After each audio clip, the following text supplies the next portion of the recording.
AITA for sending my kids to their dad instead of implement his decisions myself.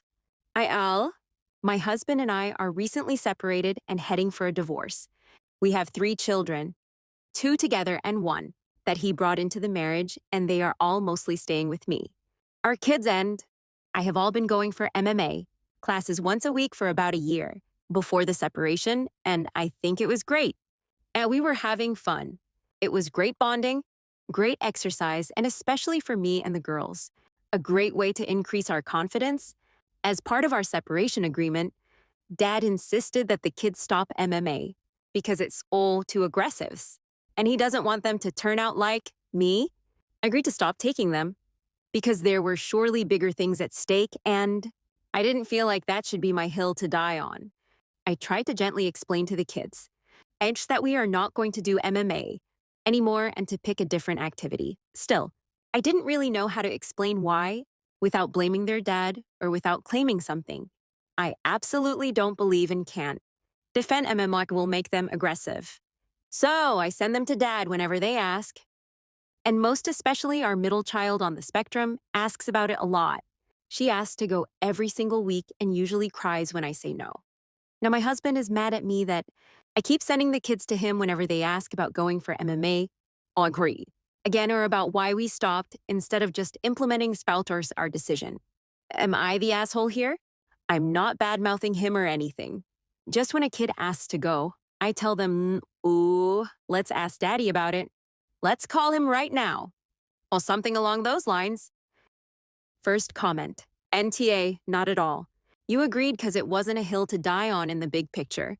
But why should you have to defend an absurdity you don't really support? It's a brilliant way to give him the finger, have him deal with the situation he caused. I can see why he gets mad, but frankly, if he really believes in this decision, he should have no issues explaining it to your kids. Second comment, man, I was astounded as I reached the end of reading this post. Like, are you kidding me? Firstly, you put a full stop on something because your little brain found it too aggressive. And as a precaution for the kids to not turn like their mama, which is so demeaning, BTW. And when your children question, OP can't even tell them to talk to dad about it. I'm 23. Still, if my dad says no for something and I counter-question it, my mom directs me toward him to reason with. In which world is that bad-mouthing your partner? It's simply the person making a decision, explaining the logic behind it. Some people, NTA, third comment, totally agree. If he's so confident in his decision, he should have no problem justifying it to the kids. You're not bad-mouthing him, you're just directing them to the source. Actions have consequences, and he doesn't get to hide from them. Next story. AITA for refusing to drive if my wife is in the car. For years after we got married, I could never figure out why. I would be so angry and moody any time. My wife and I went somewhere. Then it finally clicked. I was only in a bad mood if I drove with my wife. My wife is the absolute worst backseat driver I have ever seen. Doesn't matter how I drive, she still finds things to complain about. Why did you go this way? If you would have went that way, we would be there by now. You're driving too fast! You're driving too slow. You could have made that light unfucking real. That light was red and you blew through it. Can you brake any harder, idiot? There were 17 great parking spots and you had to choose parking spot 18, which is the absolute worst. You turned your blinker on too late. You turned your blinker on too early. Why are you accelerating so slowly? Whoa, was it necessary to accelerate that quickly? Etc. So for the past couple of years, I have refused to drive. I now make her do all the driving. And lo and behold, I'm no longer a grumpy person when we travel. She has now gotten upset that she now is always driving and told me I needed to at least split driving. 50-50 with her. I told her if she could keep her opinions to herself while I was driving, then I would. She agreed. So last weekend I started driving. She couldn't even last 3 minutes without criticizing my driving. I pulled over and told her I'm done. Either she takes over driving or we're going home.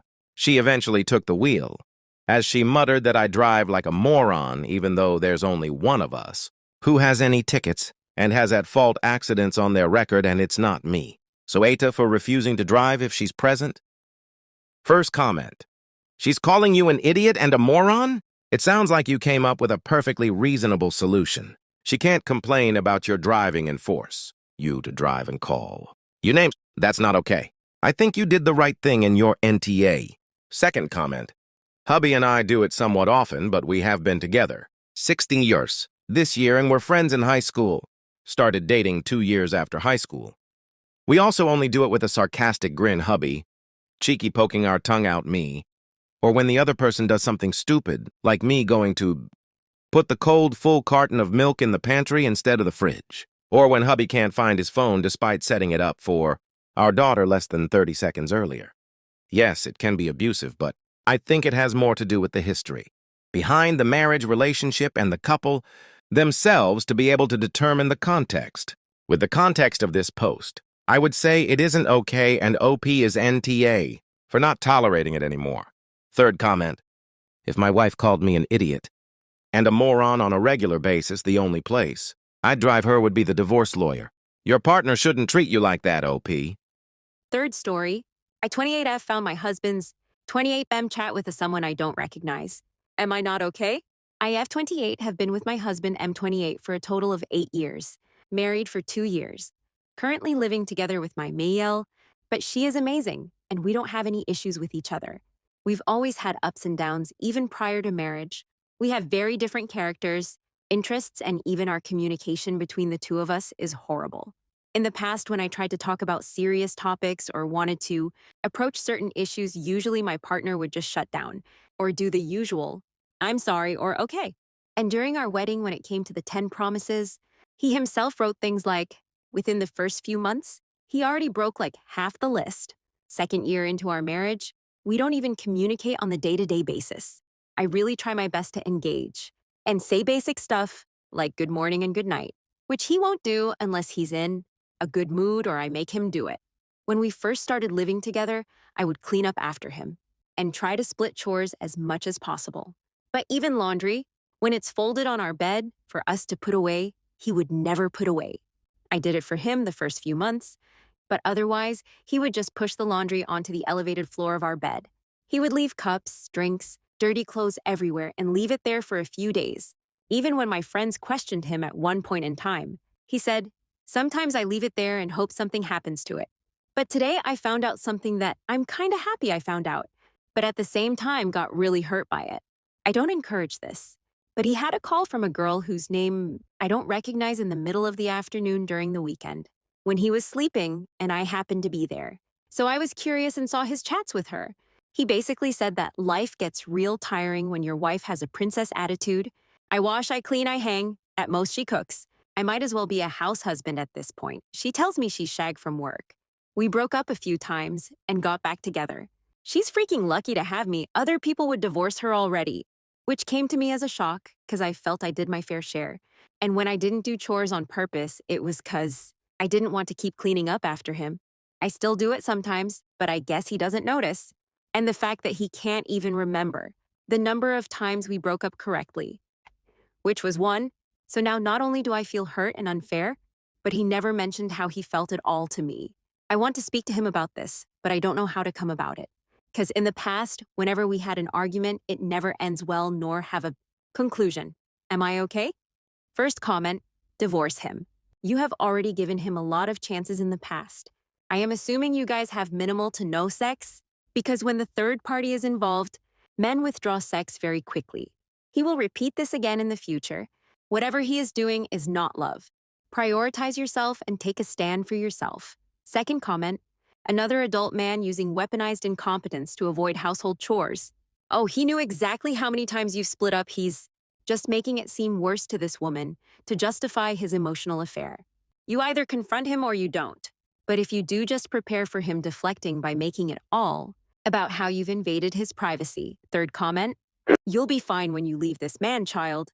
And he founders, he's cheating or looking to cheat and lying about you to justify it. I'm sorry, OP. There's an old sailor saying that you have to lose sight of one shore to see another. You're in that same boat.